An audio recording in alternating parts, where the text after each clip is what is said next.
मनोहर भोसले न्यायालयात हजर केल्यावर 1 तास युक्तिवाद झाला। जिल्हा सरकारी वकील प्रदीपसिंग राजपूत यांची माहिती, भाविकाकडून पैसे उकळणाऱ्या मनोहर भोसलेंची इतर कुठल्या जिल्ह्यात संपत्ती आहे का?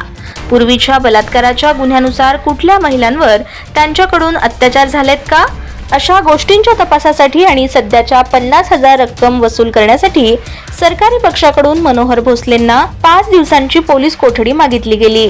माढा न्यायालयाकडून मनोहर मामा भोसलेला 3 दिवसाची पोलीस कोठडी ठोठावण्यात आली असून त्याला मंगळवारी माढा न्यायालयात पुन्हा हजर केलं जाणार आहे। जिल्हा सरकारी वकील प्रदीपसिंह राजपूत यांनी सांगितलं, जादूटोणा प्रतिबंधक कायदा आणि भारतीय न्याय संहितेच्या कलम 420 प्रमाणे गुन्हा दाखल असलेला आरोपी मनोहर उर्फ मामा चंद्रकांत भोसले, राहणार मनोहर मठ, तालुका करमाळा, जिल्हा सोलापूर आणि त्याचा सहकारी विशाल शहाजी वाघमारे यांना आज रोजी माढा येथील न्यायालयामध्ये पोलिसांनी हजर केला असता त्यांना मंगळवारपर्यंत पोलीस कोठडीची सुनावणी करण्यात आलेली आहे। याबाबत सविस्तर हकीकत अशी की मनोहर उर्फ मामा चंद्रकांत भोसले याच्यावर यापूर्वी जवळपास Karmala police station, Baramati police station आणि दौंड पोलीस स्टेशन या ठिकाणी गंभीर स्वरूपाचे जसं बलात्कार असेल, 420 असेल आणि जादूटोणा प्रतिबंधक अधिनियम या कायद्याखालचे गुन्हे असतील तर असे गुन्हे दाखल होते। तर हा मनोहर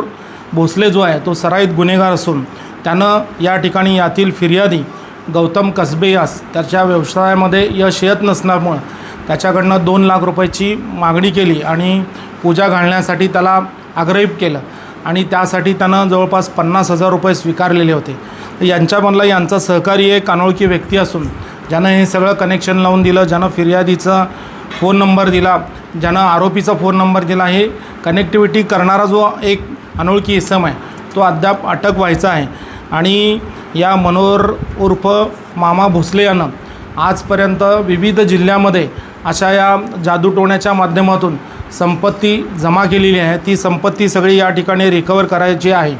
तर पूर्वी या आरोपीची पार्श्वभूमी बघता तर त्याच्याविरुद्ध करमाळा पोलीस स्टेशनला या ठिकाणी 376 प्रमाणे गुन्हा दाखल असल्यामुळं तर सोलापूर शहरामध्ये असेल, सोलापूर जिल्ह्यामध्ये असेल किंवा आणखी इतर जिल्ह्यामध्ये महिलांवर काय जादूटोण्याच्या माध्यमातून या आरोपींनी अत्याचार केलेले आहेत का याचा तपास करणं गरजेचं आहे आणि 50,000 रुपये जे घेतलेले आहेत ते रिकवर करणं गरजेचं आहे। असा युक्तिवाद आम्ही या ठिकाणी केला तर तो युक्तिवाद मेहरबान कोर्टाने ग्राह्य धरला। तर युक्तिवाद करत असताना आरोपीच्या वकिलांनी या ठिकाणी आरोपीची अटक बेकायदेशीर आहे आणि त्यामुळं त्याला त्वरित सोडण्यात यावं असा आग्रह आणि युक्तिवाद मान्य न्यायालयासमोर केला। परंतु सरकार पक्षातर्फे आरोपीचा युक्तिवाद खोडून काढण्यात आला की माननीय सर्वोच्च न्यायालय यांचा जो निकाल आहे मिहिर शाह, त्या निकालाप्रमाणे तपास अधिकाऱ्यांना जे काही गाईडलाईन्स दिलेले आहेत त्या सर्व गाईडलाईनचं तंतोतंत पालन केलेलं आहे। आरोपीचा कुठल्याही घटनात्मक अधिकाराचं उल्लंघन तपास अधिकाऱ्यांना केलेलं नाही आहे आणि अटकेची कारणे आरोपीला समजावून सांगितलेली आहेत, त्याची सही त्याच्यावर घेतलेली आहे। आरोपीच्या अटकेची माहिती त्याचा मित्र त्याला कळवण्यात आलेली आहे। त्यामुळं तपास अधिकाऱ्यांना या ठिकाणी आरोपीला जे काही कायद्यानं संरक्षण दिलेलं आहे ते संरक्षण या ठिकाणी पाळलेलं आहे, कुठल्याही त्याचं घटनात्मक अधिकाराचा भंग केलेला नाही आहे। त्यामुळे ही इल्लीगल डिटेन्शन होऊ शकत नाही। त्याच पद्धतीनं आरोपीच्या वकिलांनी रिमांडची ऑर्डर होण्याअगोदर या ठिकाणी मान्य न्यायालयामध्ये जामिनाचा अर्ज दाखल केला आणि त्यांना प्रिझ्यूम केलेलं होतं की ही इल्लीगलला डिटेन्शन आहे म्हणून। तर तसं कायद्यानं मुळीच करता येत नाही। जोपर्यंत न्यायालयाचा निकाल न्यायालयामार्फत दिला जात नाही तोपर्यंत या जगातला कुठलाही व्यक्ती न्यायालयाचा निकाल प्रिझ्यूम करू शकत नाही।